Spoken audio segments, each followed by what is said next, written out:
Vamos que vamos. E nós vamos abrir a nossa reuniãozinha com o livro 101 lições de sabedoria espiritual, de autoria do Paiva Neto, que eu acho que ele é o fundador, codificador, sistematizador, não sei que nome dá, daquela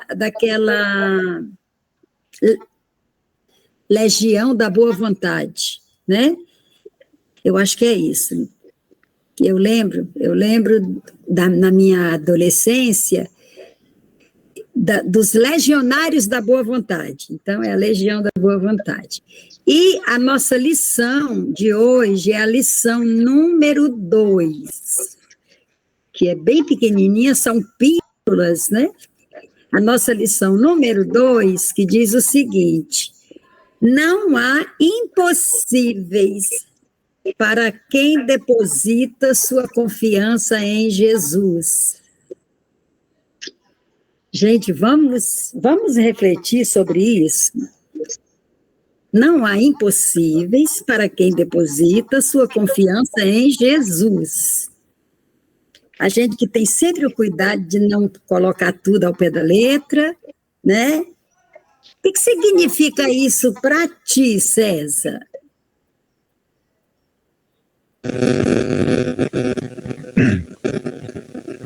Para mim é ter a centralidade dele na vida.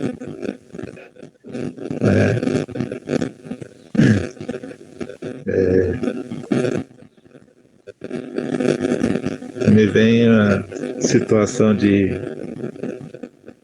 São Francisco de Paula, que quando foram para prendê-lo pela postura dele e tal, religiosa, ele entrou em estado de oração, passaram por ele e não viram para prendê-lo, né? E numa outra situação em que um padre duvidava e falava muito mal dele, e esse padre foi fazer uma visita a ele para mostrar que ele não era tudo aquilo.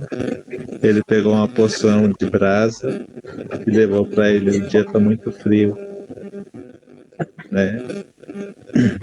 Colocou aos pés dele sem se queimar, né? Então, vindo essas lembranças.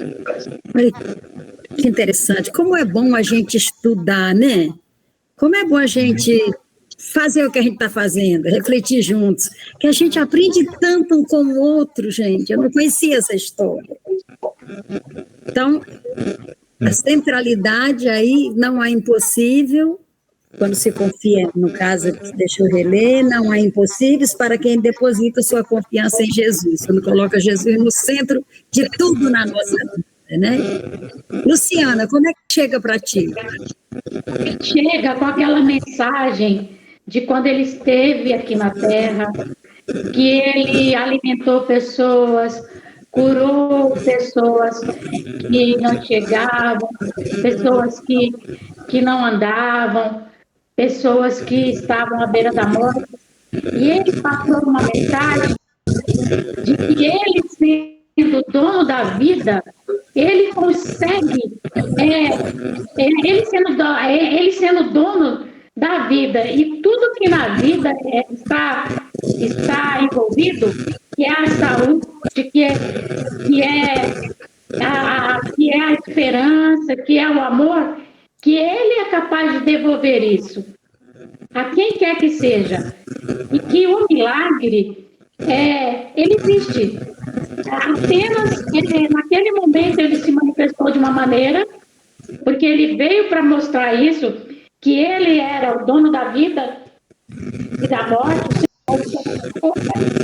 mas hoje o milagre se manifesta de forma diferente. Hoje não existem curas, pessoas que de repente não enxergam e voltam a andar, ou não enxergam e voltam a chegar, ou não andam e voltam a andar, Mas esse milagre ele se manifesta de muitas outras formas. Porque, de fato, para ele, nada é impossível. Nada é impossível. Basta acreditar. Ótimo. Cheio. Eu vou tentar retomar aqui uma discussão que a gente teve na reunião anterior, que é sobre não ser otimista sem olhar as realidades. Eu acho que não é sobre isso que a mensagem fala. Quando ele trata assim, não há impossíveis para quem deposita sua confiança em Jesus. Eu queria pensar esse impossíveis. Porque pensemos, era possível um filho de marceneiro ser um rei naquela época? Não era possível, mas ele era... ele veio trazer o reino, como a gente discutiu, né? Ele veio trazer o reino dos céus. Então, Jesus traz uma atualização de lógicas. Era possível uma mulher votar até a década de 20? Não era possível. Ninguém ia pensar nisso, mas no Brasil, né? Aí a gente tem, então, voto feminino. O mundo tem atualizações. E Jesus, ele como governador do nosso planeta, ele veio atualizar essas formas de vida e de possibilidades. Então, os impossíveis dele são as outras lógicas e formas de vida e entendimento que às vezes não temos naquele momento e que às vezes não temos condições de acessar naquele momento. Então, quando Jesus fala, nada é impossível para Jesus, é porque ele tem acesso a formas de entendimento, de ação, de compreensão, de intercessão, de intervenção em relação ao mundo material que não obedece à lógica histórica em que a gente está vivendo. Então, assim, para ele não é impossível porque ele tem todas as temporalidades dentro dele mesmo e ele consegue nos transmitir o futuro, ele está no futuro também. Então, para ele não é possível o que hoje, né, para nós e ele consegue interceder ao nosso favor. Então, eu sempre que haja merecimento, sempre que seja que esteja na nossa programação, que vá ao encontro do que é importante para nós. Então, penso os impossíveis muito nessa atualização das lógicas históricas, que Jesus ele não está circunscrito, ele está em todos os tempos ao mesmo tempo.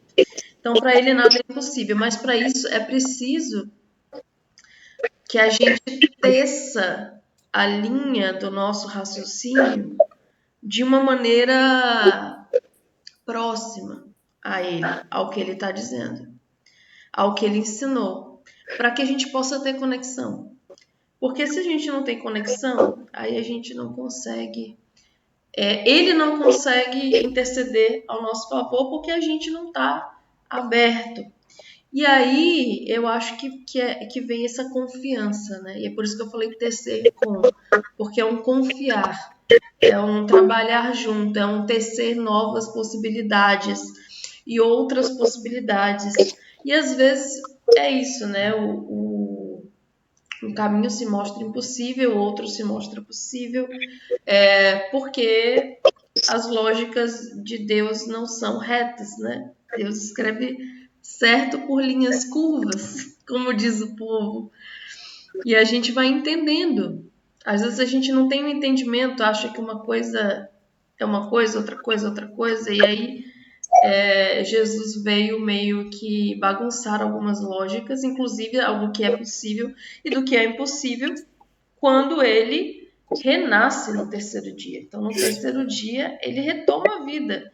Era impossível, ninguém tinha voltado ainda, mas para ele não, e para nenhum de nós na verdade, né? Então, Jesus, ele não tem impossíveis para ele mesmo, porque ele é um ser completamente desmaterializado. Mas nós que estamos na matéria, para nos confiarmos nessa lógica, temos que desafiar coisas e nem sempre é fácil destecer o que é impossível na nossa cabeça. E aí eu falo de coisas pequenas, por exemplo, até pouco tempo eu achava que era impossível eu dançar. Assim, meu corpo não tem essa configuração. E eu fui entender que a minha configuração de dança é que me impedia de entender o que era dançar. O que era isso. Então, o impossível às vezes está em entraves mentais, afetivos, sociais. E aí a luta é por destravar essas questões, para que o impossível possa se fazer. Lembrando que ele é sempre circunstancial, assim, nessa perspectiva histórica, né? E pessoal também.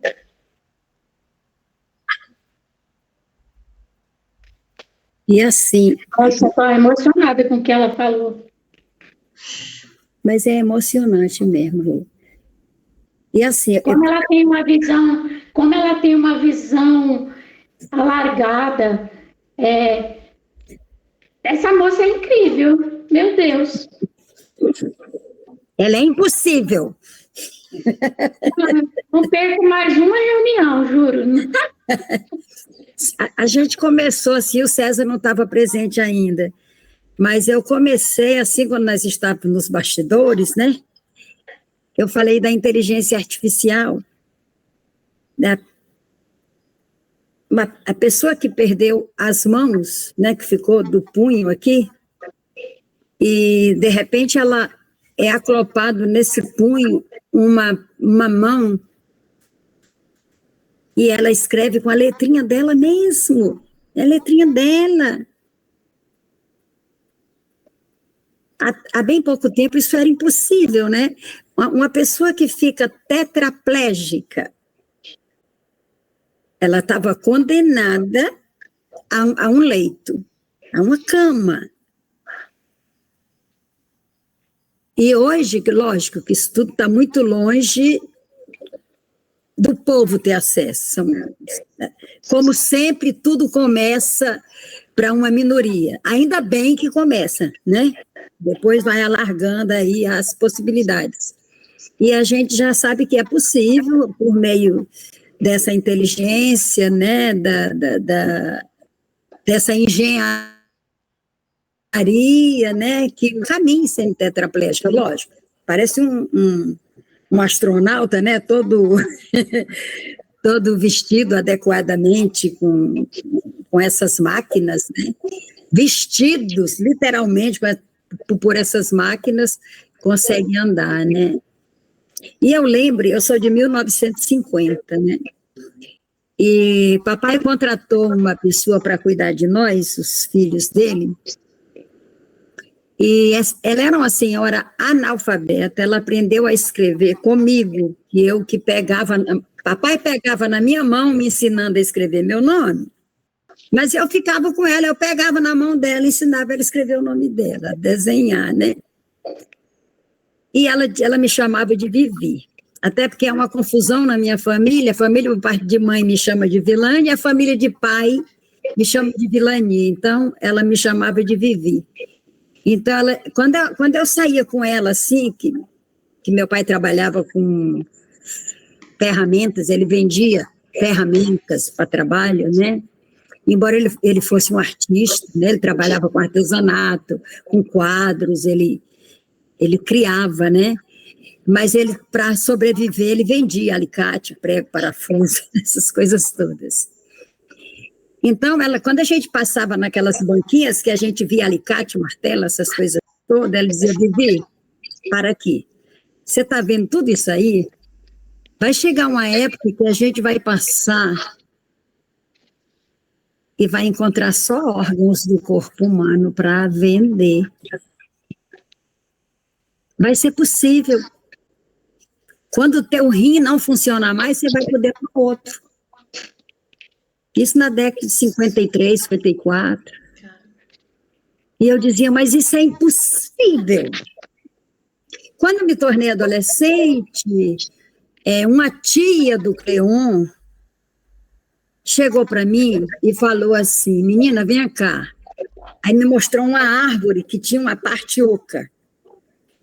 E ela falou para mim assim, minha filha, e são pessoas que estão além do seu tempo, hein? Pessoas que guardam em si várias temporalidades. Tia do Cleon, do meu marido, ela falou assim, vai chegar uma época que o homem vai pegar o sêmen dele, colocar na árvore, e depois vem alguém, pega esse sêmen, e não vai precisar de vida sexual para nascer um bebê. Nossa, a gente tirava o sarro dela, ia! Assim que nem a gente ria da Dona Isabel, que era a senhora que cuidava de nós. Então, quanta coisa impossível que a gente ri, que a gente duvida, que a gente expõe a pessoa. Cara, é doido, essa mulher é maluca, é senil, é não sei o quê, é isso. Jesus carregava em si todas as temporalidades. Aliás, está aqui o César que pode nos ajudar. Como é que funcionava a temporalidade para Santo Agostinho? Passado, presente e futuro. Como que é isso, César, para Santo Agostinho? Você consegue explicar para nós?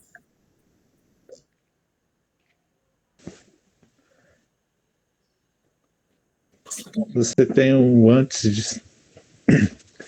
o período anterior a Jesus e o período posterior a Jesus. Né?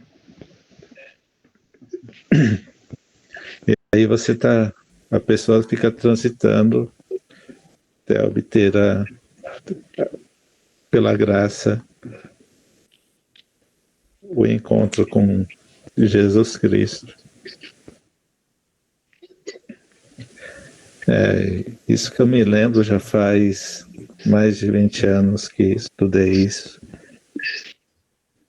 Eu também, César, faz mais de 20 anos. Mas tem alguma coisa que eu lembro de Santo Agostinho, que essa questão do presente, passado, futuro, eternidade. Se a gente não conseguir lembrar agora, a gente vai buscar, que é para a gente conversar aqui sobre isso. Sim.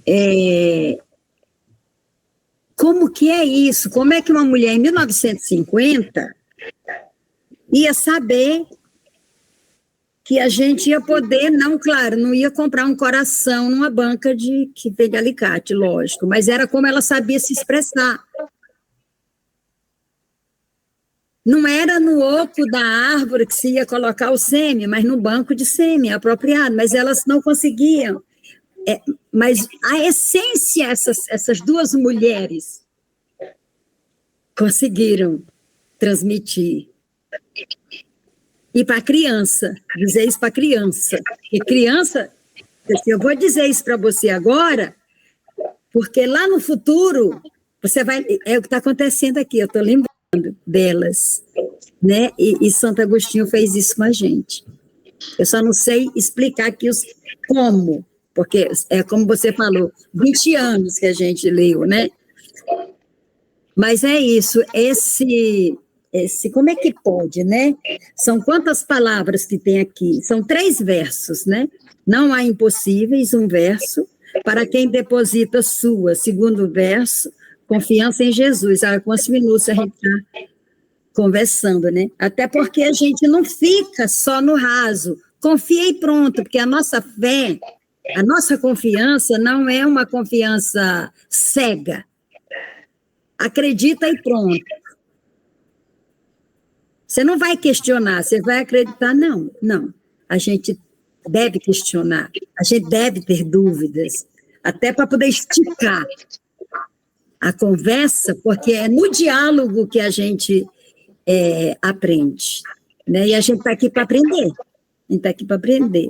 Então, a gente vai falar uma porção de besteira e, futuramente, quem vai nos ouvir vai entender como uma porção de besteira, e se daqui a 20 anos está vendo aquele vídeo aquele monte de maluco que se reunia todo domingo de manhã. Isso, né? Então, é isso, gente. Eu acredito que não há impossível para Jesus. Por exemplo, Eu não posso ressuscitar meus mortos, mas eles estão vivos. E é uma questão de crença? Não, se eu acreditar ou não, eles estão vivos. Eu acreditando ou não, a morte não existe. Ela existe do ponto de vista desse corpo. Esse corpo aqui, eu costumo... Tem um texto, que eu não sei onde é que está, que eu escrevi, que o corpo é o passaporte. Que é ler do engano a gente achar que é terráqueo. Nós não somos terráqueos. Nós não somos desse mundo. Nós somos passageiros. Nós estamos passando. Aqui é o lugar de passagem. E para passar por aqui, a gente precisa desse passaporte. Quando a gente for embora daqui, alçar outros infinitos, a gente não precisa mais desse passaporte. Então, a gente manda enterrar, incinerar, fazer o que tiver que fazer, de acordo com a crença de cada um.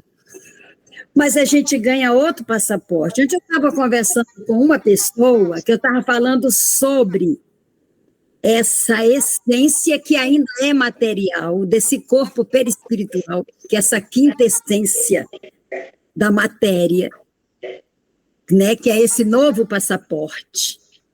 E dependendo de que para onde a gente vá, a gente vai depurar ou não. De repente, a gente ganha o mesmo passaporte, porque volta para cá. E, de repente, a gente ganha um passaporte mais sutil, menos grosseiro, né?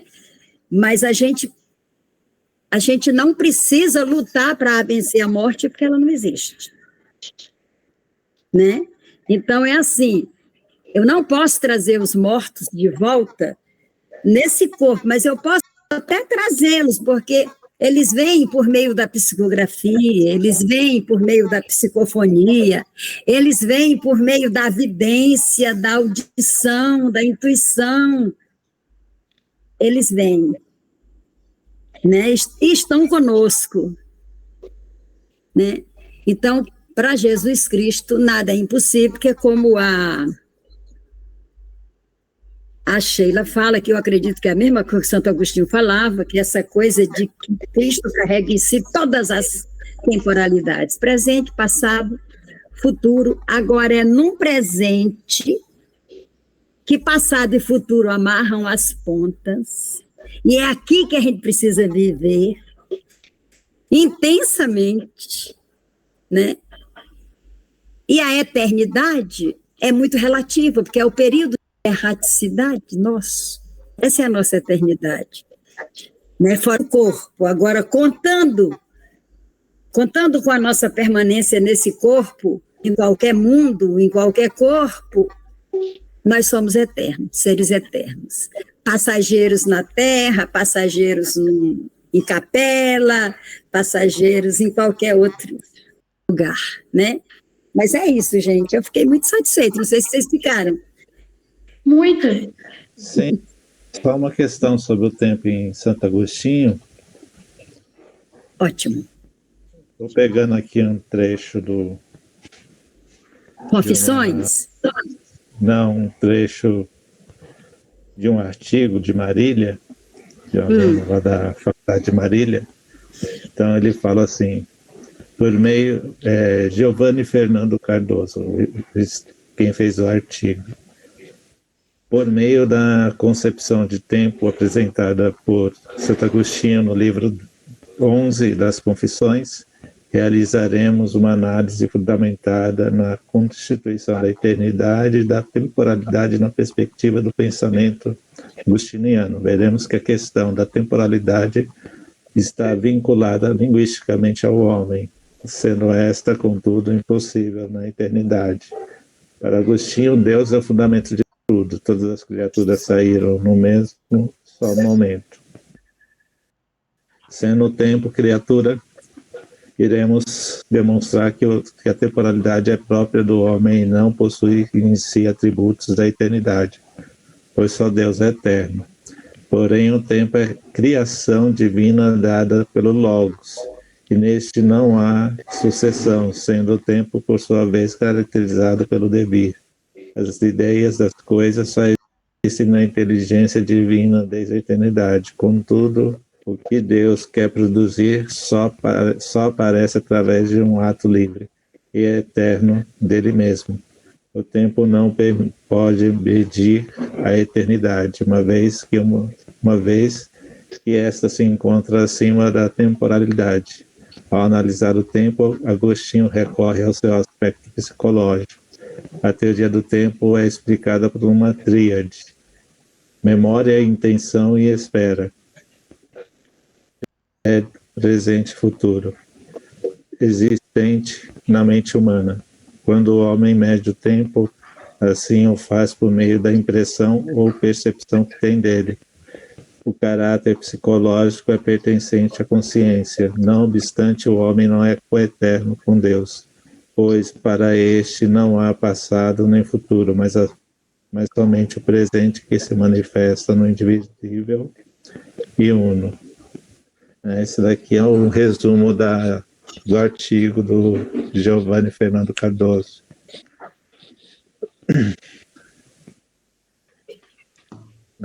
Ele é lá da faculdade. Que lindo, né? Marília. Então, o tempo, assim, se a gente trouxer para nós, o tempo é uma criação humana, o tempo do jeito que a gente entende. Dia, noite, sim, né? Passado, presente, futuro, né? Agora, Deus está fora disso, porque ele precede o tempo, esse tempo criado pelo humano, né? Porque sim. Deus como é que Aristóteles fala que Deus é a causa incausada de todas as causas? É isso? Ai, que lindo! É o primeiro motor imóvel, quer dizer que ninguém Sim. moveu. Ninguém Sim. moveu. E não existe uma causa de Deus. Ele é uma causa incausada de todas as causas. Quer dizer, está fora do tempo humano. Sim. Para Santo Agostinho, você vai ter a questão da graça. Então, exato, a interferência dele se dá pela graça. E aí percorremos uma linha temporal que vai do sumo bem ao sumo mal. Né? Então, e a graça divina pode interferir para quem está indo em direção ao sumo mal e retornando em direção ao sumo bem, que é Deus. E aí, se a gente lê de novo a nossa mensagem do Paiva Neto, que diz: não há impossíveis para quem deposita sua confiança em Jesus, aqui está implícita a graça. Sim. Né? A graça. Que lindo, né? Maravilhoso. Maravilhoso. É tão lindo, mas a minha mente não consegue alcançar. Que Deus seja a causa incausada de todas as causas. Como pode uma causa ser incausada? Mas tudo bem, eu como humana não consigo alcançar essa verdade. Porque Deus é o efeito nele mesmo. Ele é a causa de si. Ninguém causou Deus.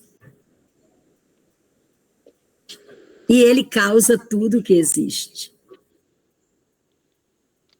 Tudo na criação todos esses efeitos têm uma causa, que é Deus. Ele é a causa de tudo. Mas onde está a causa de Deus? É porque a gente não consegue pensar que há algo, não existe um princípio. E por essa regra não houve um princípio. Sempre existiu, desde sempre. Não teve princípio. Se ele é a causa incausada de todas as coisas, então ele não teve princípio. Não, nem terá fim. Olha como é difícil. Luciana, a gente só usa, quando usa, 10% da nossa massa cinzenta. Então, Deus está além da nossa inteligência. A nossa inteligência é muito pequenina para compreender Deus. É aí que alguns religiosos dizem que a gente não tem que causar questionando, é seguir e acabou. Pronto, é um ponto para aceitar, já que não dá para entender, porque não é que a gente não consegue, então ponto, não consegue, aceita e acabou, entendeu? Mas aí entra uma questão que se chama o processo, que é o processo que desenvolve a nossa inteligência, não é o resultado.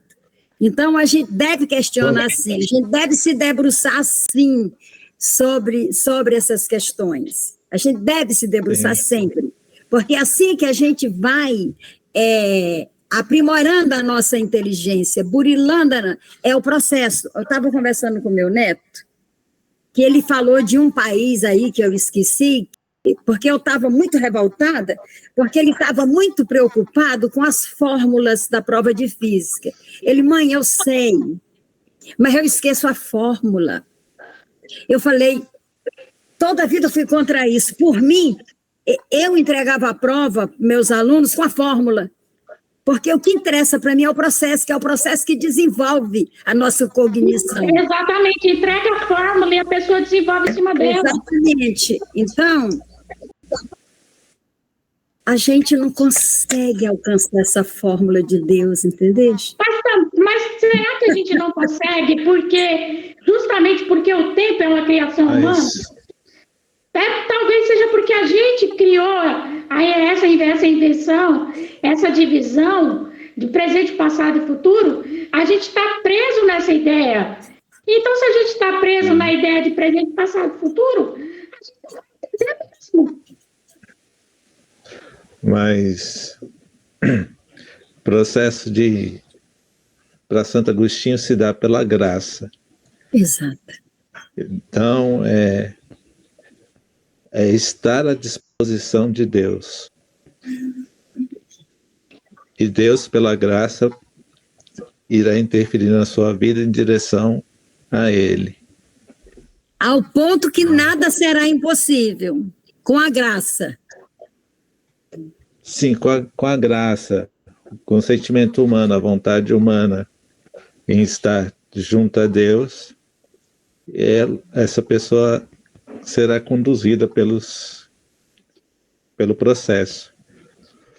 Exato. Então, é um processo dialético.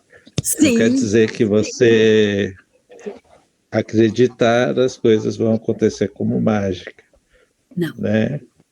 Não é isso. Então, é um desenvolvimento. E o interessante de Santo Agostinho é que ele vai dialogar com a filosofia, pegando as questões filosóficas e colocando para grupos, nos colóquios, né, fazendo os encontros com o seu filho. E trazendo a questão do logos, colocando né, em questão. César? Sim, então um dos textos que eu levei para a sala de aula dele perguntava se Deus poderia criar o mal, ter criado o mal. E uma das alunas pegou e jogou o texto no chão, falando assim, eu não vou ler esse ateu. Mal ela sabe que, sendo protestante, a grande influência do protestantismo é de Agostinho. Sim. Né, que Lutero era agostiniano. E aí, César, você olha para essa menina e olha como Jesus olhou para os seus assassinos e ele diz, Pai, perdoai, que eles não sabem o que faz. Ou seja, a inteligência deles é muito pequenininha, sabe? Muito pequenininha. Então, a inteligência dessa menina ainda falta, né? É por isso que ela está numa sala de aula, ela precisa estar numa sala de aula, né? O alcance ainda é raso, Vilane. É um alcance raso. Não dá para pedir para ela mergulhar em águas mais profundas. E que ela não tem responsabilidade por isso, que é a própria cultura, o próprio sistema, a família, as crenças. Então, esse todo que envolve essa menina, né? Mas, assim, o processo é que nos capacita. Sim. E é isso que a gente está fazendo aqui. A gente está dando muito mais valor ao processo que é essa forma de estudar, que é por meio do diálogo, e a gente não está preocupado em dizer para ninguém o que é certo ou o que é errado, mas que essa pessoa também dialogue conosco, e dialogue consigo mesma, e dialogue com seus pares, para encontrar caminhos, né? Mas o mais importante é que, realmente, com Jesus, nada é impossível. E a gente precisa... É a questão de estar disposto. Sim. É a questão de estar disposto. Exatamente. A disposição de... né? Por isso que eu pedi para você falar um pouquinho de Santo Agostinho, porque ele clareia isso muito para a gente, essa coisa, quando ele traz a graça, né? Exatamente a nossa disposição, né? De receber essa graça da fé, essa graça, mesmo que o mundo esteja desmoronando, está desmoronando, eu não vou mudar o desmoronamento, eu não vou erguer o mundo, mas a minha forma de encarar o desmoronamento faz toda a diferença, né? Eu não preciso mudar as contingências, mas eu preciso mudar a forma de ver. Ou não, porque de repente está tudo certo, é a minha forma de encarar esses desmoronamentos na nossa vida. Quando eu perdi meus 3 familiares em 45 dias, fez toda a diferença a minha forma de encarar. E fez diferença em virtude das minhas crenças, que é a aceitação da graça agostiniana. Né? Tá tudo certo. Esse é o processo. É nesse processo que eu estou aprendendo. É nesse processo que eu estou desenvolvendo a minha cognição. É nesse processo que eu estou interagindo. E a minha forma de encarar o processo, de caminhar nesse processo, é que faz a diferença. E aí, a gente vai entender muito de Allan Kardec, por meio dessa biografia que a gente está lendo, dessa graça, desse processo, né? E a gente vai, se vocês permitirem, se quiserem falar mais alguma coisa. Sim, eu quero.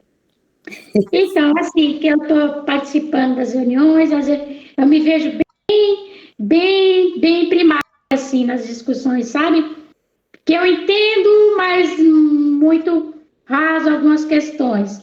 Para mim está sendo muito importante, quando vocês falam de Santo Agostinho,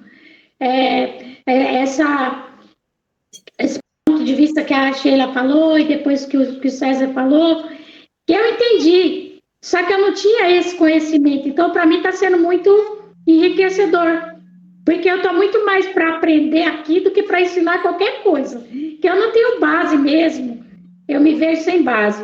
E todos nós estamos aprendendo juntos, Lu, estamos aprendendo juntos. Para adquirir, me sinto bem, assim, gateando aqui. Todos nós. Mas está valendo. Está valendo. Todos nós.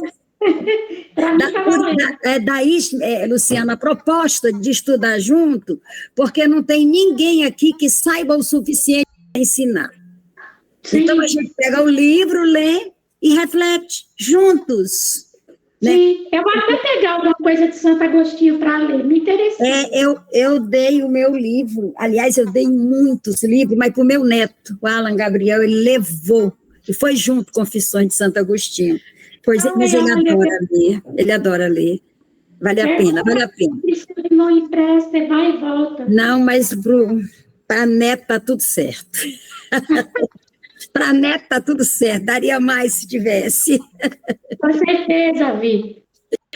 Gente, obrigada, olha, a gente vai estudar agora, vai continuar refletindo sobre a biografia de Allan Kardec, o codificador da doutrina espírita. A gente vai dar continuidade à leitura, né, da biografia dele. Então, vamos começar. Eu gostaria de ler o último período, assim, do último parágrafo, né, da semana passada, para poder dar continuidade à leitura, né? Diz o seguinte: eu, pois, agi com os espíritos, é Kardec falando, Eu, pois, agi com os espíritos como teria feito com os homens. Porque os espíritos são os homens fora do corpo, né? Eles foram para mim, desde o menor até o mais elevado. Veja que ele não fala o mais atrasado. Ele fala desde o menor. Menor não significa que é um espírito atrasado. Menor é um espírito novo, que está começando a sua caminhada, né? Então, sabe pouco. E o mais elevado sabe muito. Então, ele diz, eu, pois, agi com os homens como teria feito, agi com os espíritos como teria feito com os homens. Eles foram para mim, desde o menor até o mais elevado, meios de colher informações e não reveladores predestinados. Então, o que ele fala? Aí ele compara os espíritos, lá no mundo espiritual, como os homens numa sociedade, e o fato de você coletar informações de uma meia dúzia, essa meia dúzia não vai representar o país. Então, tem que entrevistar muito mais homens e mulheres e crianças e anciãos, etc., para ter uma compreensão da sociedade, daquela sociedade. Aí, começando hoje a leitura, né, e recomeçando, dando continuidade, antes eu quero chamar a atenção para isso aqui, que ele diz que os espíritos eram meios dele colher informações, e não os espíritos reveladores predestinados. Não são reveladores predestinados. Até porque eles não sabem tudo. Os homens, quando passam daqui para o mundo espiritual, continuam com o mesmo conhecimento que eles tinham, né? Não há um passe de mágica. Assim, Maria Vilane, professorinha de ensino médio, desencarnou, agora é pós-doutor em filosofia da mente. Isso não existe. Não existe. Vou continuar professorinha de ensino médio e nada mais. Então, vamos lá. Há estas informações colhidas nas obras póstumas. Tem um livro de Allan Kardec que se chama Obras Póstumas, que são realmente apontamentos, estudos deles que foram coletados após sua morte e foram publicados, né? A estas informações colhidas nas obras póstumas de Allan Kardec, convém acrescentar que, a princípio, o senhor Rivail, que é o nome de batismo de Allan Kardec, longe de ser o entusiasta dessas manifestações e absorvido por outras preocupações, esteve a ponto de as abandonar, o que talvez tivesse feito se não fossem as instantes solicitações dos senhores Carlotte, René Taillandier.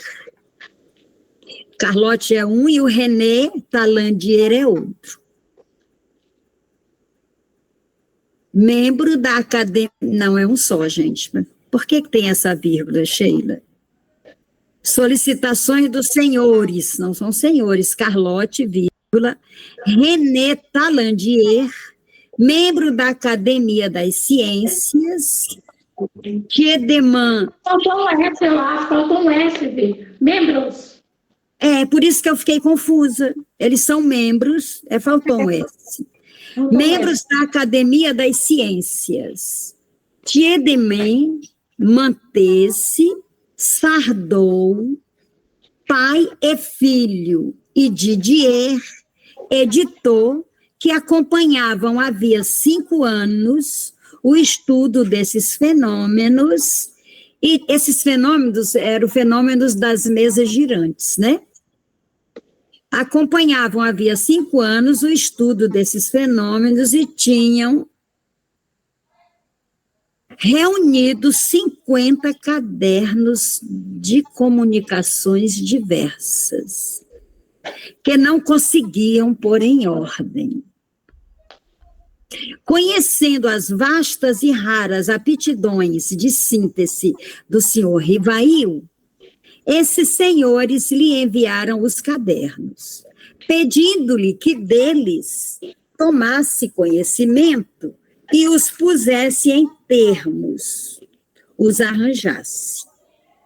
Este trabalho era árduo e exigia muito tempo, em virtude das lacunas e obscuridades dessas comunicações. E o sábio enciclopedista recusava-se a essa tarefa enfadonha e absorvente em razão de outros trabalhos. Então, o senhor Rivail tinha muitas outras tarefas, né? Então, ele quase desistiu dessa pesquisa das mesas girantes, da comunicação dos espíritos, né? Se não fosse a insistência dos amigos, né? Uma noite, seu espírito protetor, que ele coloca Z, só uma letra, né? Z, deu-lhe por um médium, ou seja, através de um médium, uma comunicação toda pessoal, na qual lhe dizia, entre outras coisas, tê-lo conhecido em uma precedente existência, quando ao tempo dos druidas, ou druidas. Druidas é um sacerdote, eu acredito, eu não sei em que época, mas eu acredito que indiano, eu não sei, gente, precisa pesquisar. Eu sei que os druidas eram sacerdotes. E Allan Kardec, ele foi um druida, né? Foi um sacerdote em uma precedente existência, quando ao tempo dos druidas. Viviam juntos na Gália. Esse espírito, por meio do... Celtas, ouvi, são celtas. Celtas. Ele tinha sido um druida, e quem contou para ele foi um espírito por meio de um médium. Então, é uma comunicação muito pessoal, né? Ele se chamava, então, Allan Kardec, enquanto druida, ou druidas, não sei. Europa pré-romana, ele fala. Povos de origem indo-europeia. Origem indo-europeia da Europa pré-romana. Povo celta mesmo. Uhum. E como a amizade que ele havia votado só fazia aumentar, prometia-lhe esse espírito secundá-lo na tarefa muito importante a que ele era chamado e que facilmente levaria a termo. Então, por que Allan Kardec assumiu essa missão? Porque os amigos encarnados, seus contemporâneos, insistiram, e porque esse espírito, que foi amigo dele nessa época aí que a Luciane esclareceu, pré-romana, né? Os povos celtas. Por isso que eles eram considerados pagãos, entendeu? Eles seguiam um caminho espiritual, só que pagão. Porque foi bem antes do cristianismo e dessas religiões que vieram depois, sabe? Budismo, cristianismo e todas as outras grandes religiões da humanidade. Foi bem lá atrás, bem lá então, atrás. Essa encarnação como Allan Kardec remonta a esse tempo. Sim, uma era pagã. Muito bem. O senhor Rivail, pois, lançou-se à obra, tomou os cadernos, anotou-os com cuidado. Após atenta leitura, suprimiu as repetições. Lembra de ontem a gente falando sobre as repetições, Lu? Sim. Esse espírito, ele foi o mentor. Ele fez uma mentoria, né, com Allan Kardec. E Allan Kardec já era uma pessoa extremamente instruída, e ele pegou esses cadernos e fez esse trabalho. E aí o Allan Kardec passou a ser uma espécie de mentor dessas pessoas que trouxeram essas comunicações, que anotaram essas comunicações. Olha que legal, e a gente pode parar para pensar, porque essas antigas, que falam assim, antigas tradições e cultos politeístas ou animistas, mas até hoje a gente tem algumas tribos, até dentro do Brasil, que eles são animistas, sabe? É o culto à natureza, você vê a espiritualidade na água, na árvore, na pedra, tudo é como se fosse habitado por um espírito, sabe? Isso vem muito de lá atrás, vem muito do início. E aí, César, vou te pedir ajuda aqui, vou parar a leitura. Tem como você trazer Spinoza para nós agora, César?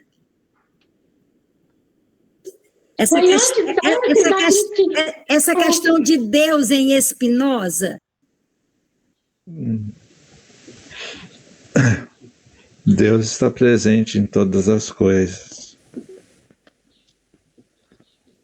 Né? E é a partir daí que você vai viver a vida, né, tendo clareza da presença de Deus. Spinoza está num processo, num período ainda que se discutia a relação entre o conhecimento e Deus. Né? Deus está muito presente na obra.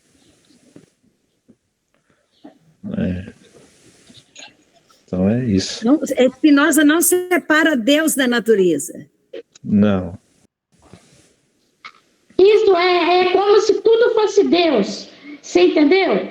Independente de ser biológico ou de não ser biológico, independente de ser matéria perecível, porque eu me diferencio da pedra, porque a pedra ela não é perecível, ela vai viver ali 1000 anos, 2 milhões de anos.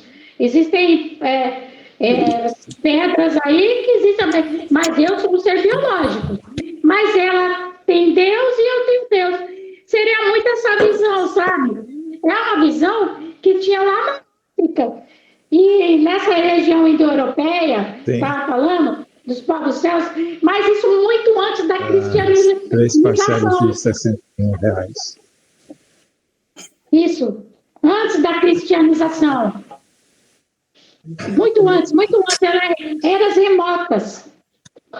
Sheila, se eu pedir para você juntar a fala da Lu com a fala do César, o que você traz para nós?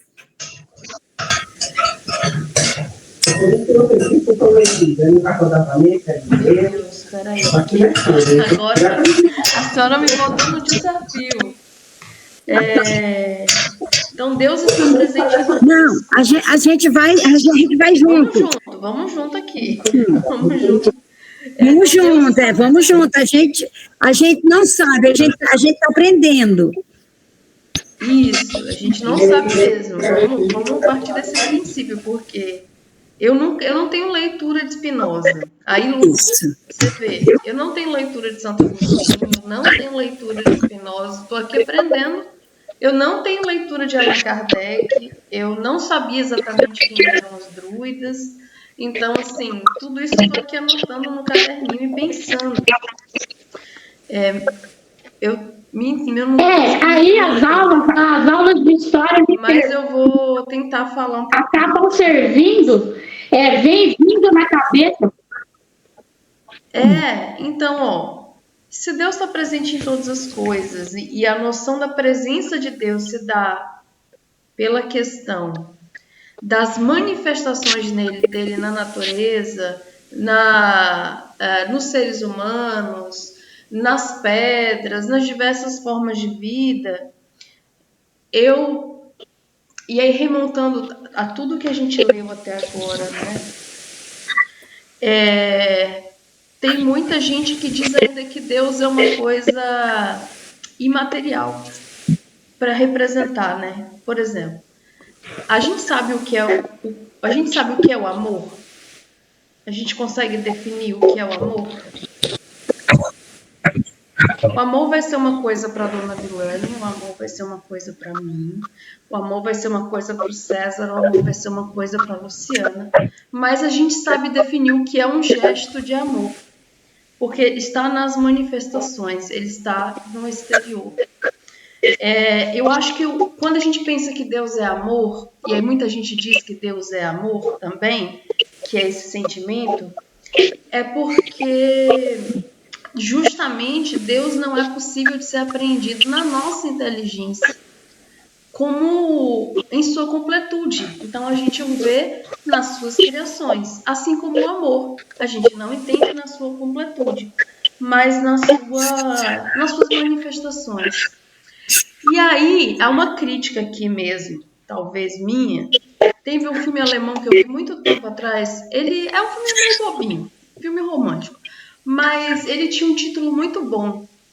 Chamava De que vale o amor só em pensamento?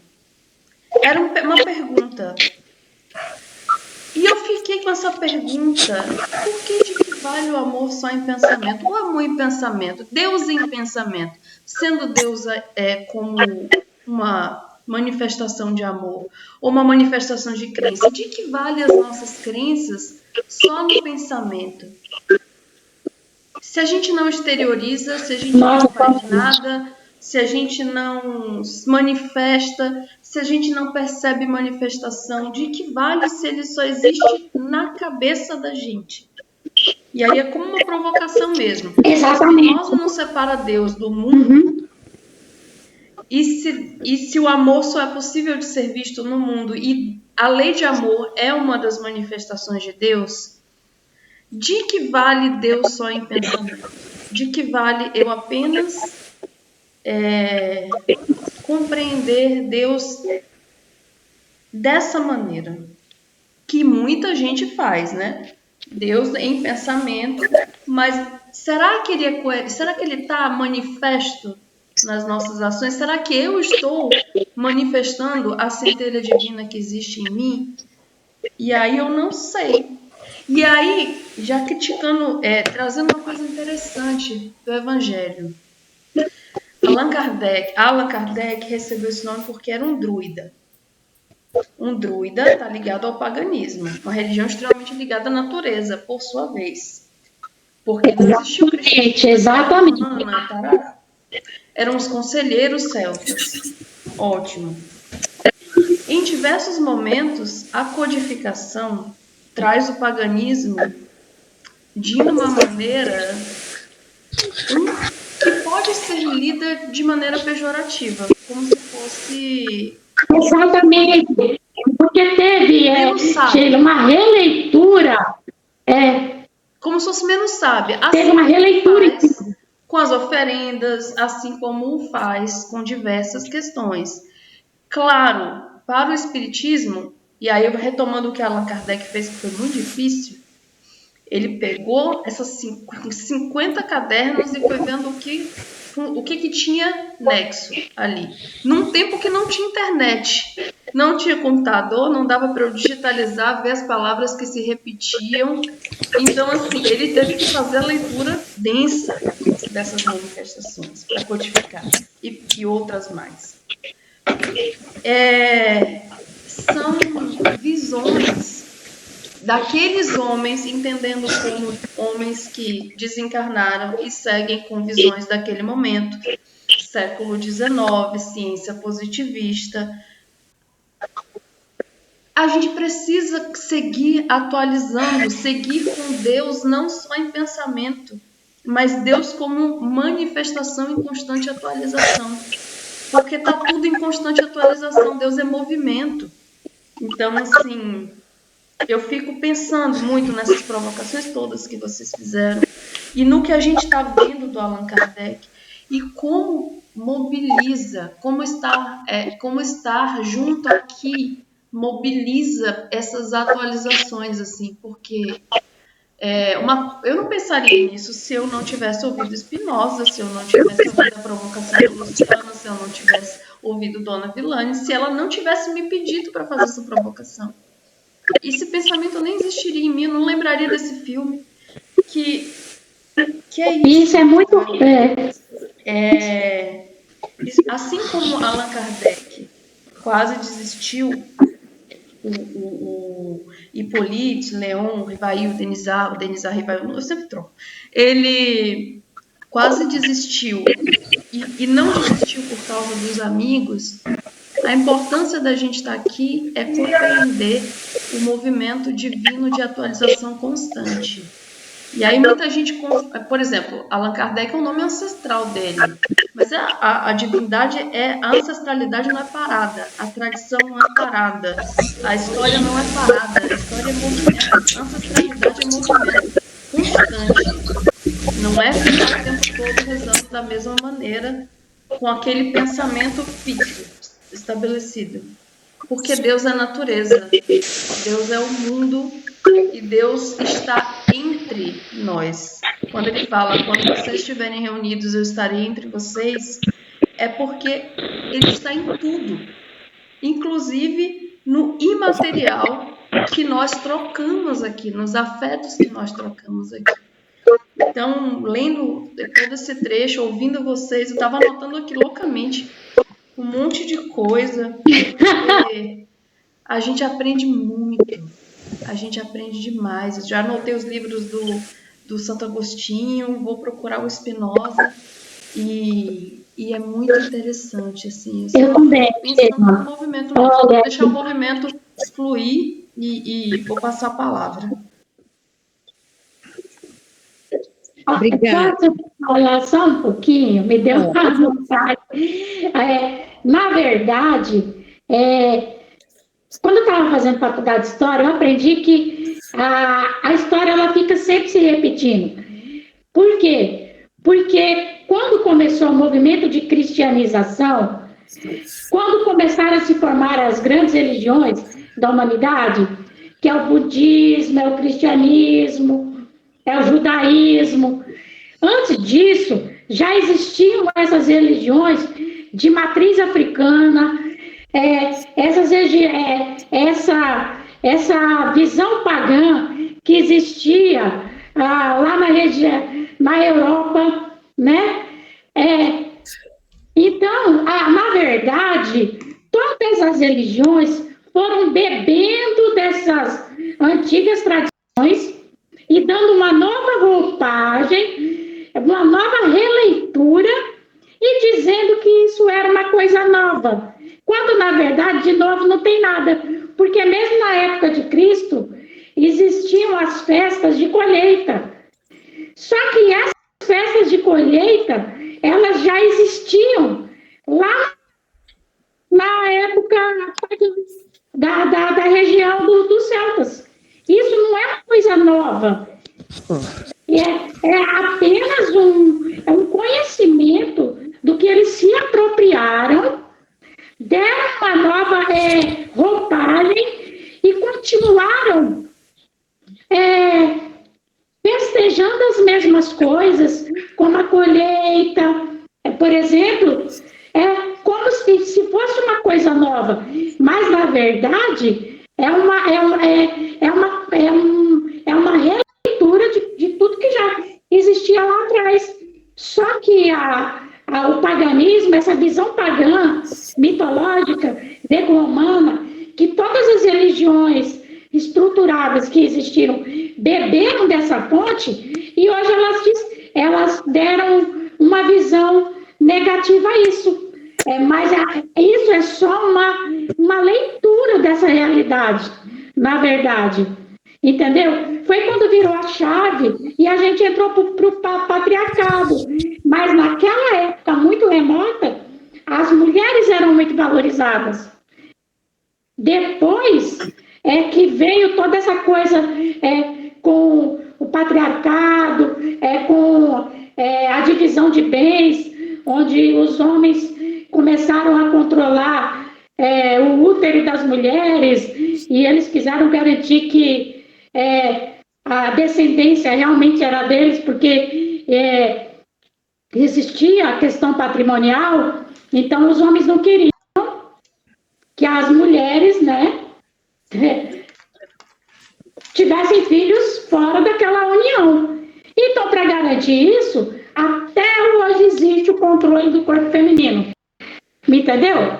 Por quê? Porque só que hoje não existe essa consciência de que lá no começo foi por causa disso. Foi para controlar os bens dentro de uma família. Então, como que o camarada ia garantir que aquela descendência era dele? Por isso que vem a palavra prole. Daí vem a palavra proletariado. É de prole. Gente para trabalhar, gente para produzir e manter todos aqueles bens dentro daquilo ali. E como quem gera é a mulher, então até hoje existe o controle do corpo feminino. E a mulher é punida até hoje por conta disso. Entendeu? Porque até um morto, hoje em dia, tem muito mais propriedade sobre o próprio corpo do que a mulher que está viva, que não pode interromper a gravidez, porque ela é responsável, só que não é sobre essa questão. A questão é o corpo, é assim, todo mundo quer fiscalizar o corpo da mulher, todo mundo quer dizer, muitas vezes envolve risco à saúde da mulher, e a mulher não pode interromper a gravidez. Mas não é coisa do embrião, porque quantos embriões são destruídos em clínica de fertilização in vitro?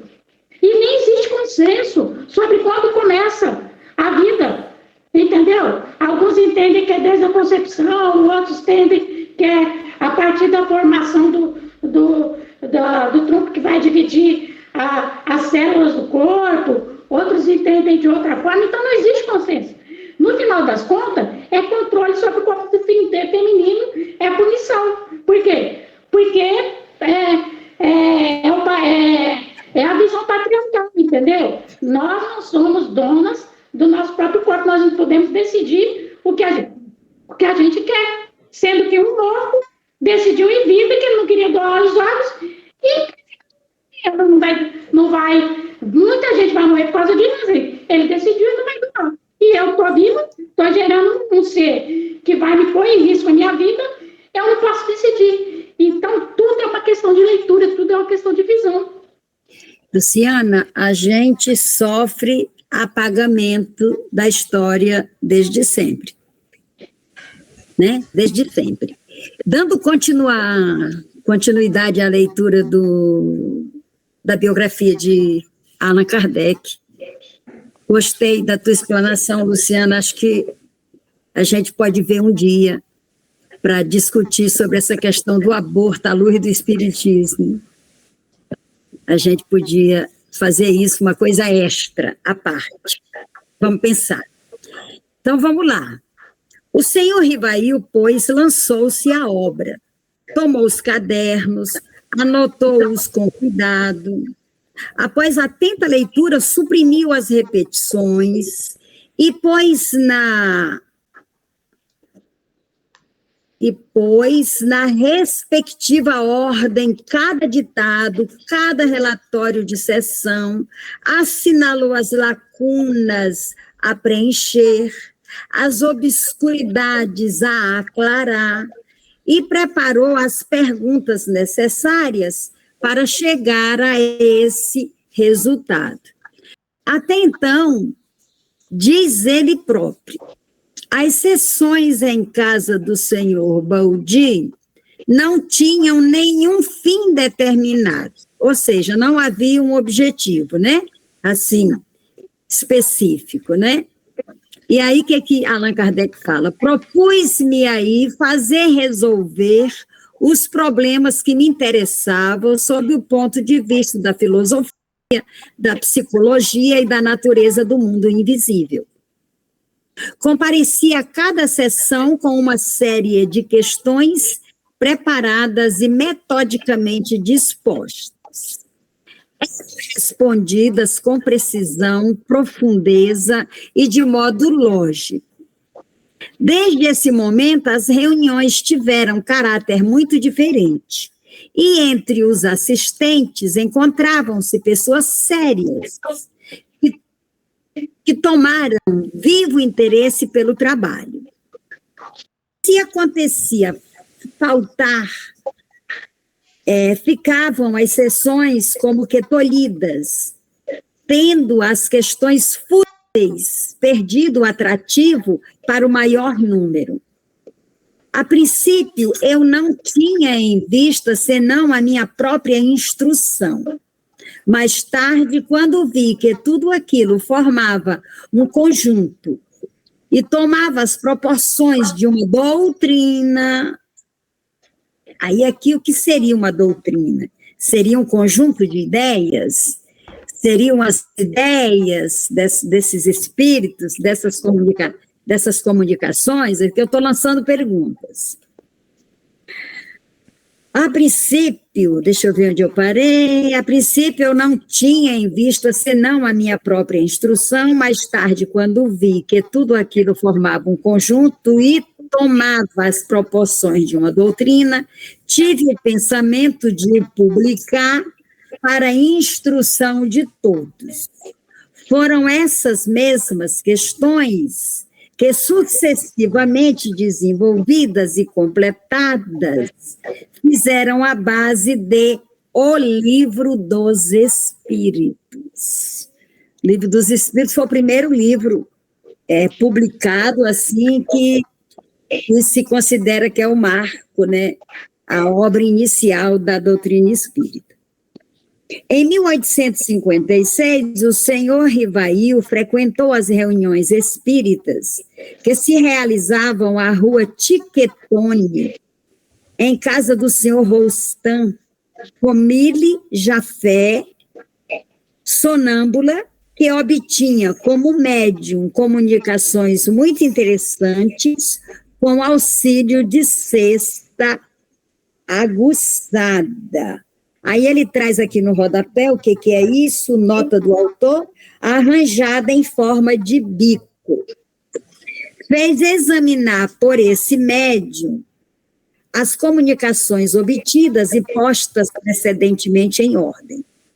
Esse trabalho foi efetuado, a princípio, nas sessões ordinárias, mas a pedido dos espíritos e para que fosse consagrado mais cuidado, mais atenção a esse exame, foi continuado em sessões particulares. Abre aspas.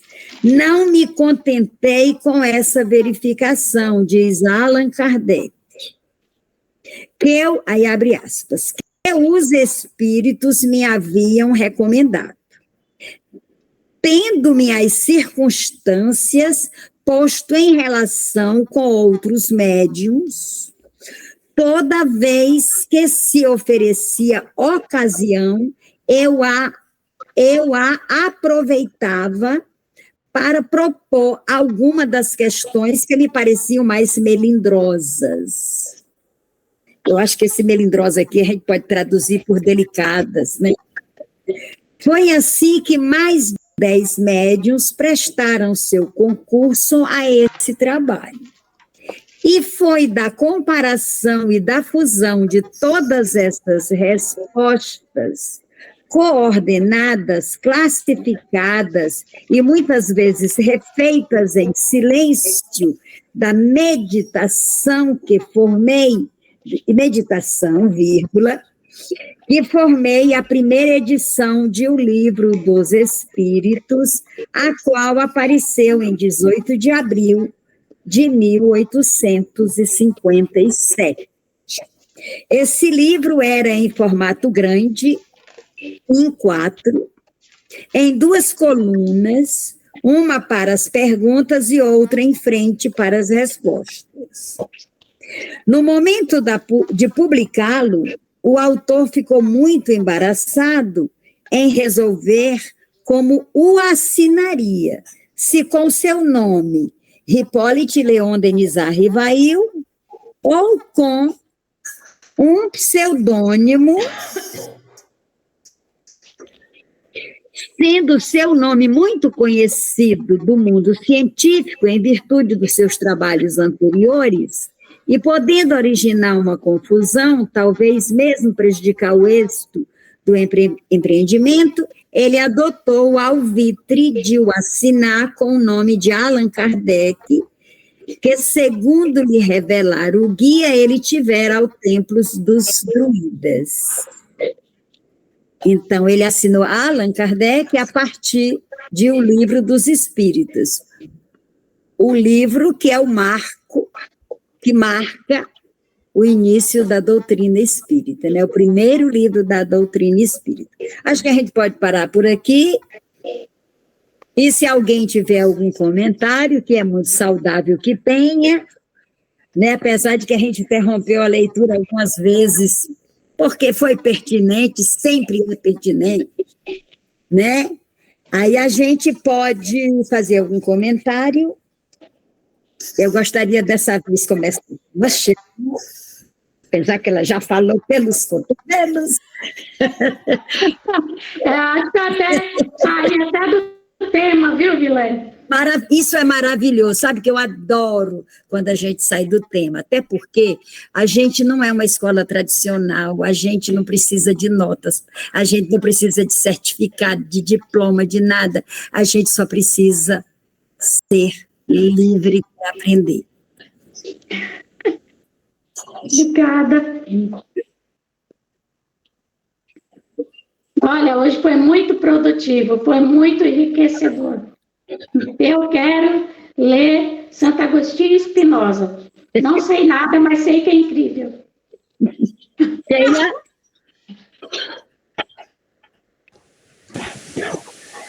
Sim. Você quer começar, César, os comentários após a leitura? Não. Eu queria só ler um trecho falando de Deus para Spinoza, quem era Deus para ele. Ótimo.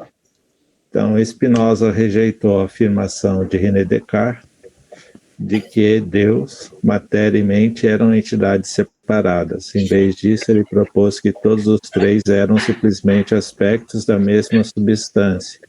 Em outras palavras, para Spinoza, Deus, natureza e mente eram inseparáveis. Descartes foi severamente criticado por conceituar Deus como um poder que punha o mundo em movimento. E, no entanto, não estava mais envolvido com ele, deísmo. Aqueles que seguiram Descartes, portanto, poderiam estudar o mundo sem considerações teológicas, e isso é essencialmente o que Newton fez.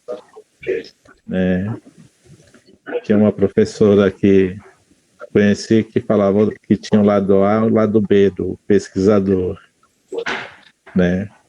Então, o lado A do Newton, Isaac Newton, era estudar sem a presença de Deus.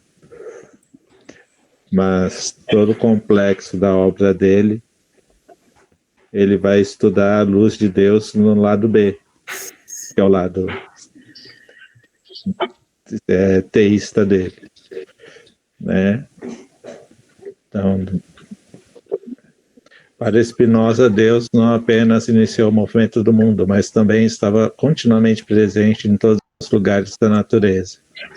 Entender as leis da natureza era entender Deus. Para ele, Deus era a natureza. Segue-se que ele abraçou o panteísmo, ou a crença de que Deus está presente em todos os lugares e em tudo. Com seu panteísmo, Spinoza abraçou uma forma de animismo. Ao igualar Deus e natureza, ele eliminou a distinção entre o sagrado e o secular. Ele negou demônios, revelação e um Deus antropomórfico. Tais crenças fizeram com que suas obras fossem condenadas por essencialmente todos os líderes religiosos, mesmo em sua pátria liberal da Holanda. Ele foi excomungado, ele era de origem judaica e foi excomungado pelos judeus.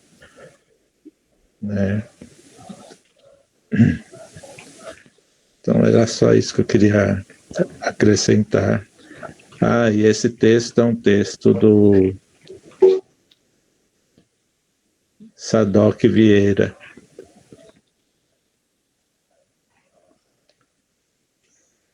Obrigada, César. Lu, comentários?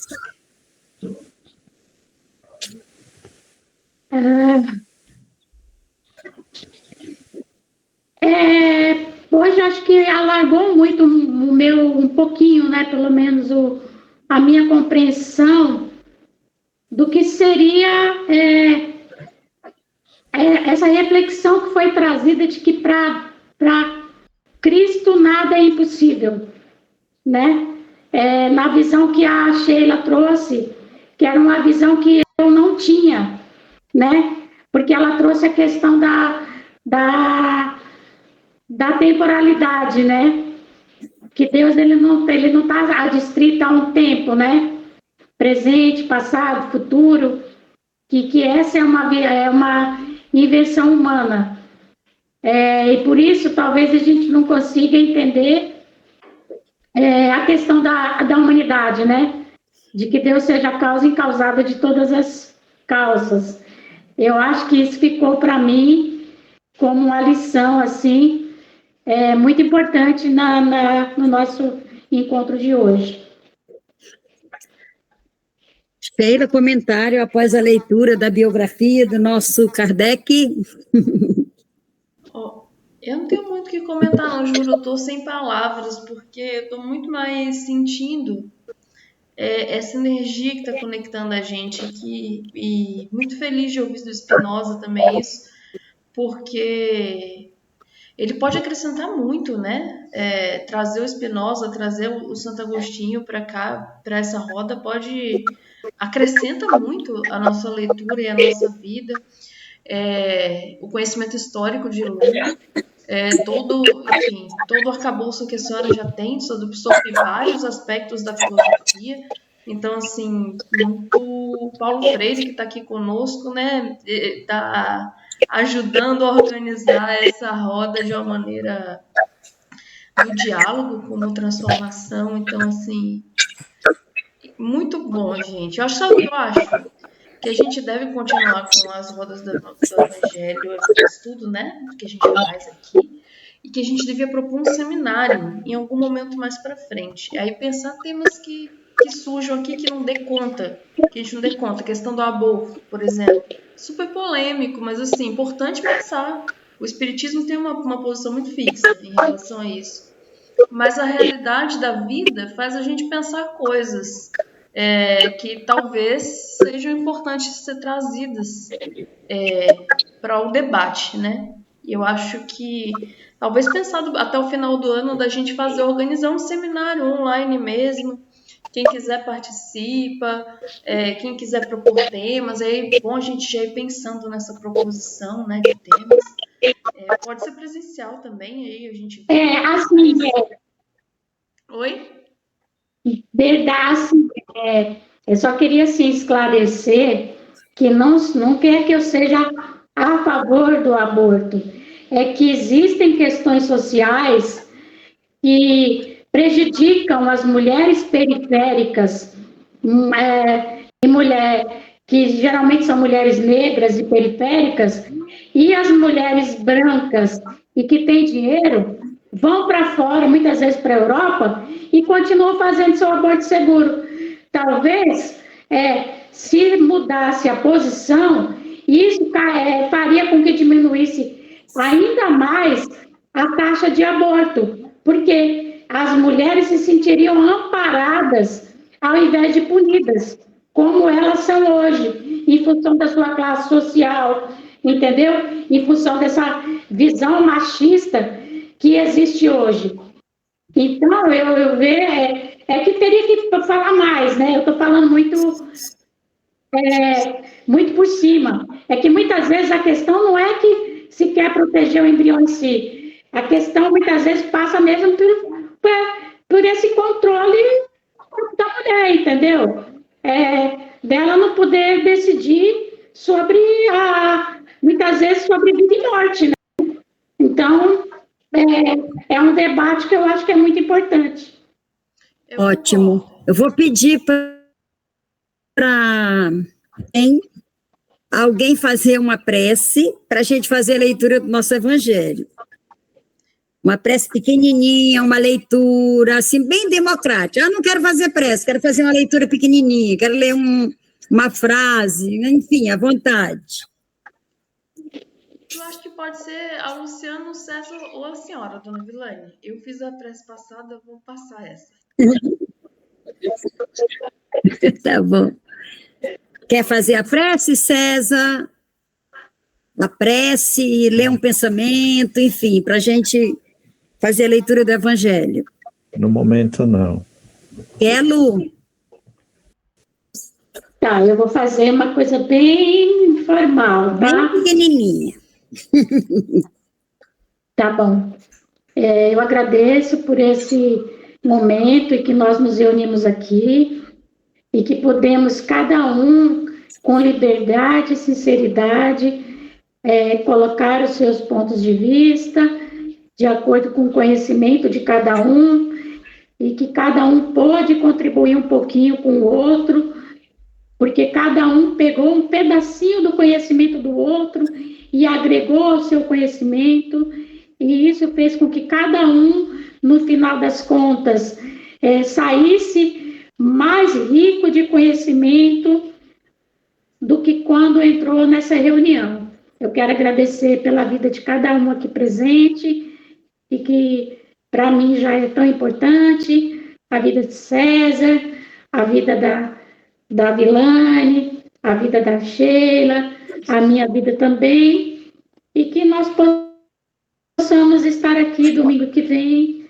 para continuar trocando esses conhecimentos e buscando um pouquinho, né, uma pílula de conhecimento, reconhecendo que a gente não sabe nada, né, por mais que a gente aprenda, que a gente sempre vai estar engatinhando, e sem pretensões, grandes pretensões, mas sabendo que a cada reunião a gente vai sair mais maduro e com um pouquinho mais de conhecimento e menos ignorante. É isso. Amém. Amém. Bem, o Evangelho segundo o Espiritismo, o capítulo de hoje é Bem-aventurados os aflitos, o tópico, se fosse um homem de bem, teria morrido. Fenelon, Sens, 1861, item 22.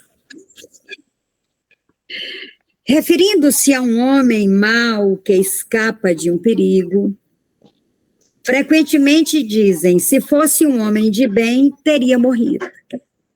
Ao dizerem isso, até podem estar com a razão.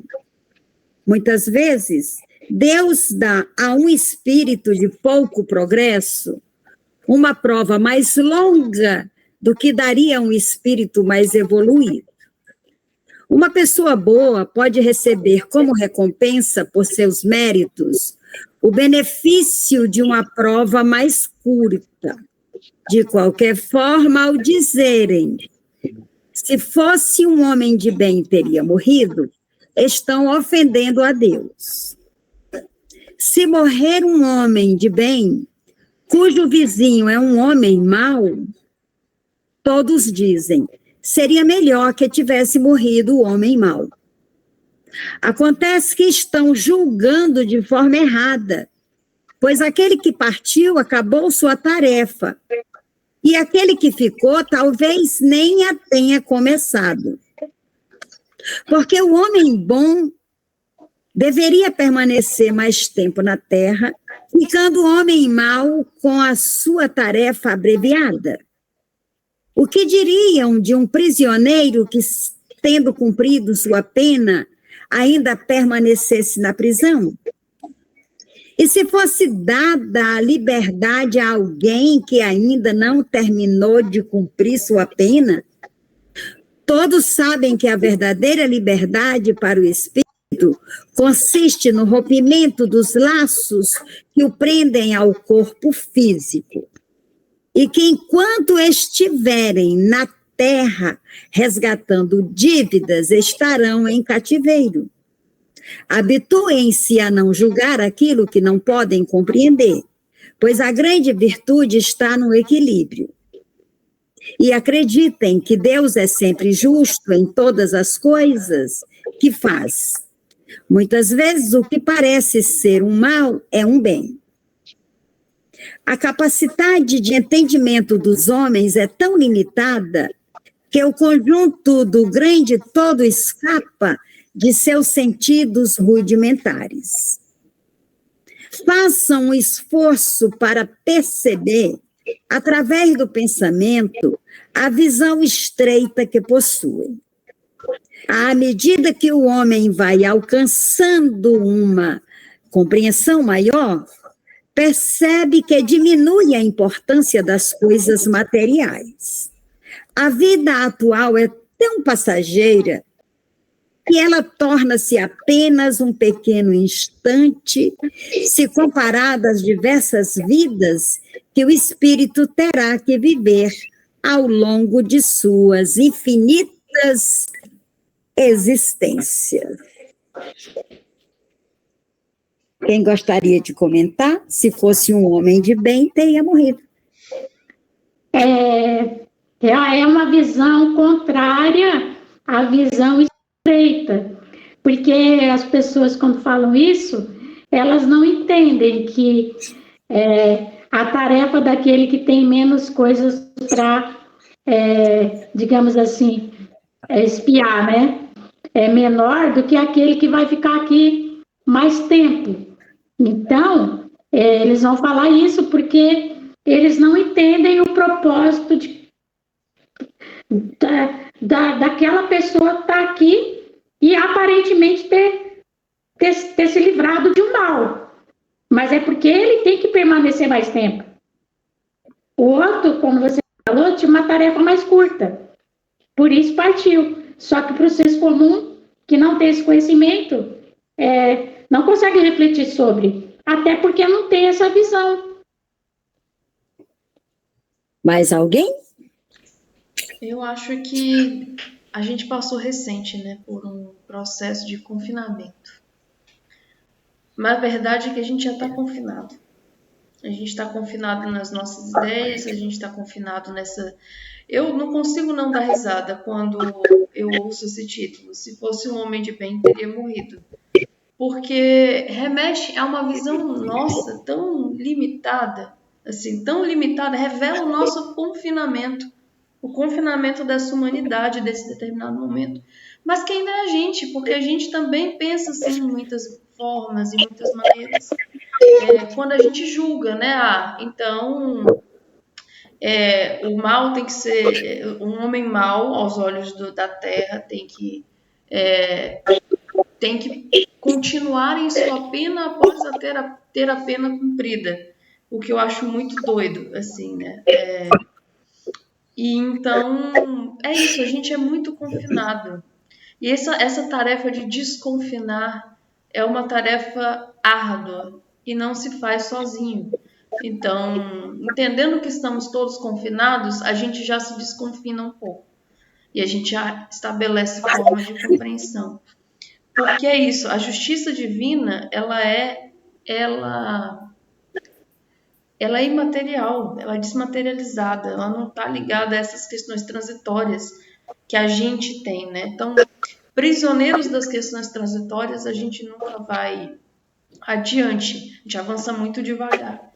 Mas quando a gente entende para além, eu acho que o Espiritismo como doutrina, e aí pesquisei no dicionário doutrina como esse conjunto organizado, né, de ideias, como disse Dona Vilane, é isso mesmo. É muito legal, assim, que ela não se coloque como uma religião, especificamente, mas como uma corrente filosófica. Então, para pensar, porque isso já é desconfinar, de alguma maneira, alguma coisa, porque poderia se colocar como o espiritismo. No censo, eu já me declarei espírita. Eu hoje não me declaro mais. Eu não tenho religião.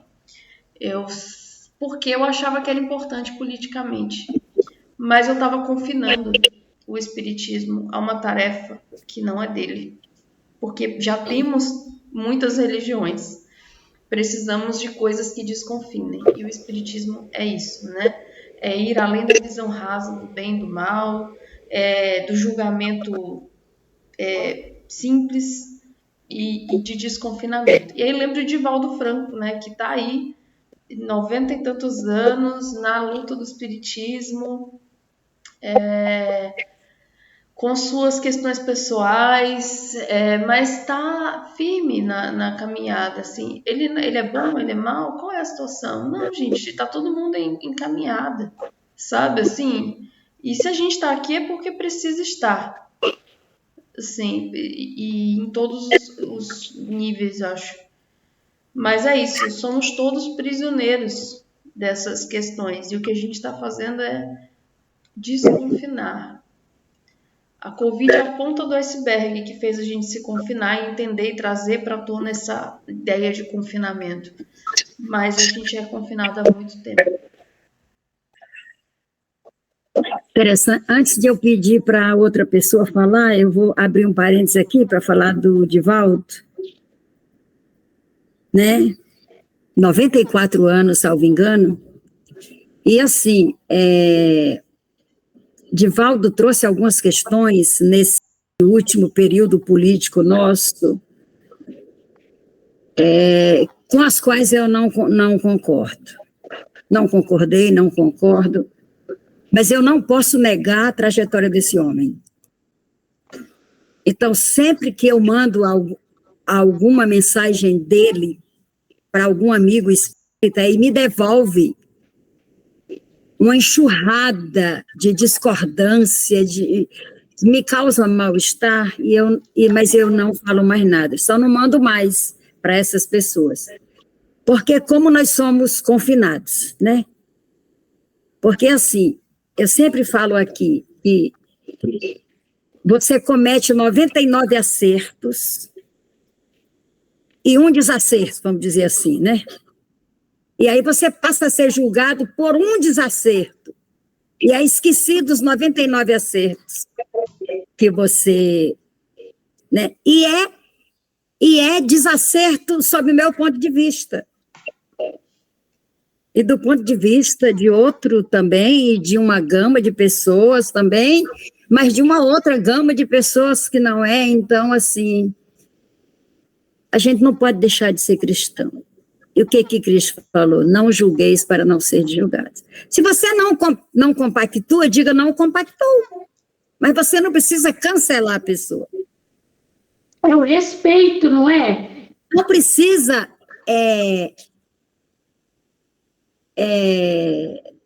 tirar a pessoa de circulação do mundo, né? Porque independente de ti, ela vai continuar circulando. Eu fico muito triste com tudo isso, porque é uma negação de uma trajetória, de uma existência, né? Mas eu não tiro a razão de quem discorda, que eu também discordo. Só que eu discordo de um jeito que eu não mudo meu modo de pensar, discordo daquele que discordo, mas eu não deixo de ouvir a pessoa naquilo que eu concordo com aquela pessoa. Que é uma coisa... Senão você quebra o diálogo, porque o diálogo é troca. Não é para eu concordar com tudo de você e você concordar com tudo de mim. Sim. É para a gente trocar e crescer uma com a outra. E aí eu não posso esquecer que são 94 anos de dedicação e propagação da doutrina espírita. E 94 anos, eu não vou dizer 94, mas vamos colocar 74 aí de um trabalho social. Quantas pessoas foram ajudadas, né? Então, eu consigo abstrair. Eu sempre disse, quando eu fazia uma militância muito grande no Capes Artes, que eu dizia que a gente tem que separar o autor da sua obra. Mesmo que o autor fale de si, é o ponto de vista dele em relação a si, que pode não ser o ponto de vista do outro. Então, separar o autor da sua obra Eu era apaixonada de chorar por Nelson Gonçalves, já da minha época. Eu também gosto. Eu também gosto. Amava o homem Amava, mas amava. Eu continuo hoje amando a obra dele, a ele mais não. Porque eu passei a ter conhecimento do trato dele com as mulheres. Eu não posso compactuar com isso, com esse machismo.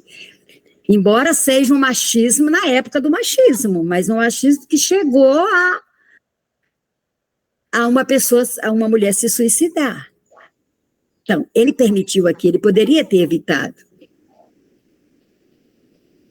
Eu não o julgo no sentido humano do termo, que é um ser humano, comete erros. Mas, do ponto de vista social, da vida dele em sociedade, o que ele representava, o mundo agir daquela forma. Mas eu entendo as fraquezas, os limites, entendo tudo. Mas eu também não sou obrigada a ele, mesmo entendendo tudo, né? Mas não deixo de apreciar a arte dele, não deixo. Ele é um grande artista, um grande intérprete, né? Então, vamos separar o Nelson Gonçalves de boemia, né? Da música, daquilo que ele representava. Então, acho que é a mesma coisa com o Divaldo Franco. Toda a vida dele foi uma obra de caridade. Tem os defeitos dele, eu também tenho os meus. Né? Então, a gente não pode. Essa coisa de câncer, principalmente depois que emergiram as redes sociais são um verdadeiro tribunal de acusação, né? Julga sem um aprofundamento das causas. E assim, a gente não pode deixar de ser cristão. A primeira coisa que a gente tem que perguntar, como Cristo agiria? Será que ele concordaria? Talvez não. Mas será que ele deixaria de acolher? Deixaria não. Né? Cristo não deixaria. Cristo expulsaria os vendilhões do templo. Expulsou. Mas ele não deixou de acolher os vendilhões.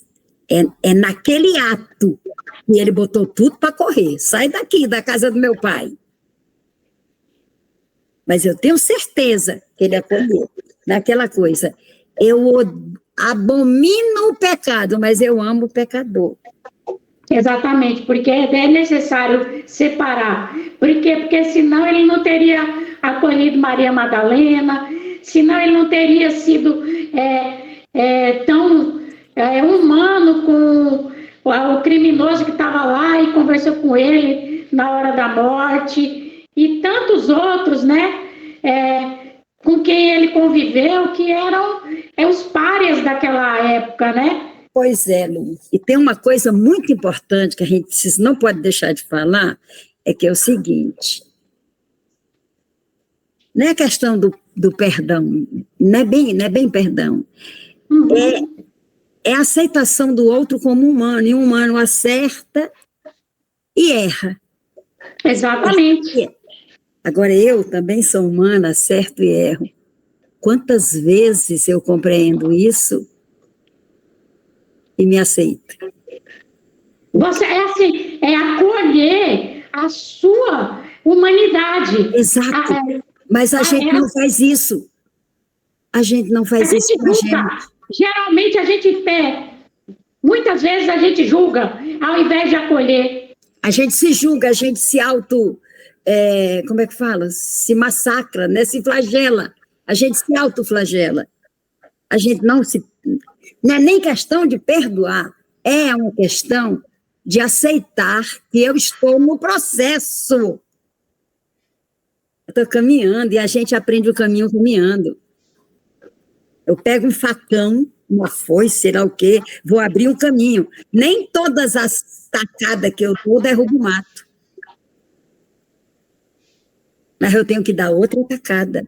E tenho que ignorar essa tacada que não deu certo. Então, tem que ser com o Divaldo, tem que ser com o Nelson Gonçalves, tem que ser comigo.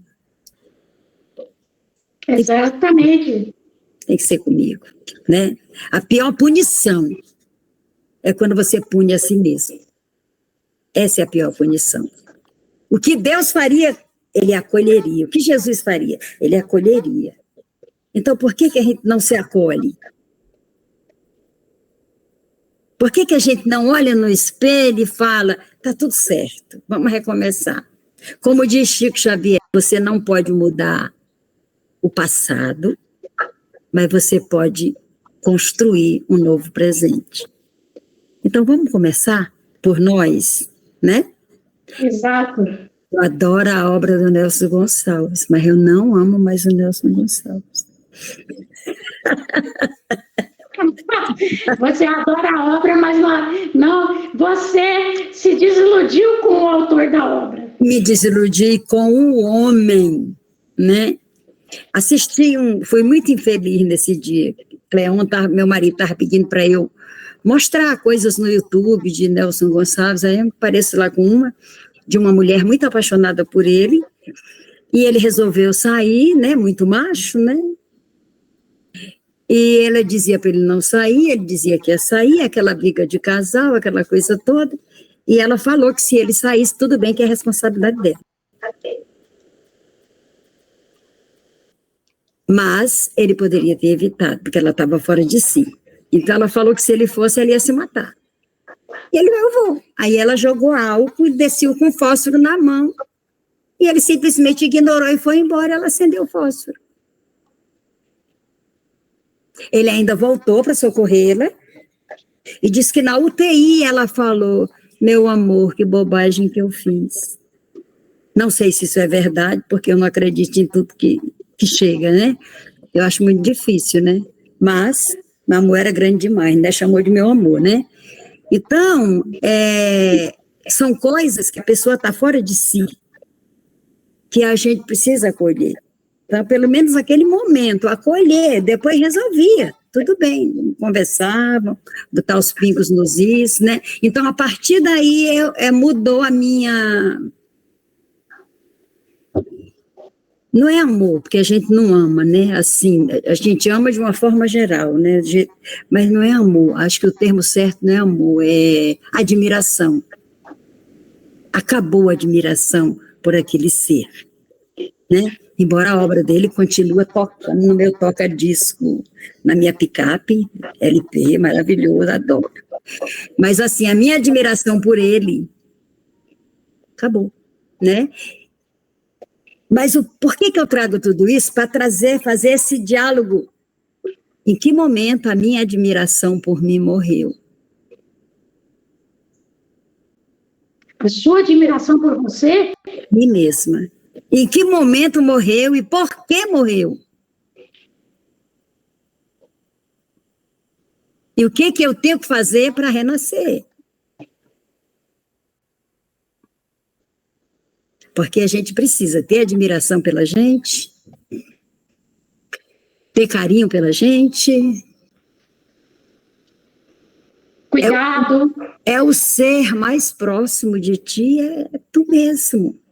Exatamente. Então, como é que eu posso acolher o outro? Se você não se acolhe, você... Eu estou no tempo, no relento de mim mesma. Ai, gente, não, eu não vi isso. Vai. Eu estou no relento. Então, aí, se eu não consigo me acolher, eu preciso procurar um amigo, eu preciso procurar um mestre, eu preciso procurar um amor, que eu encontro tudo isso num terapeuta, né?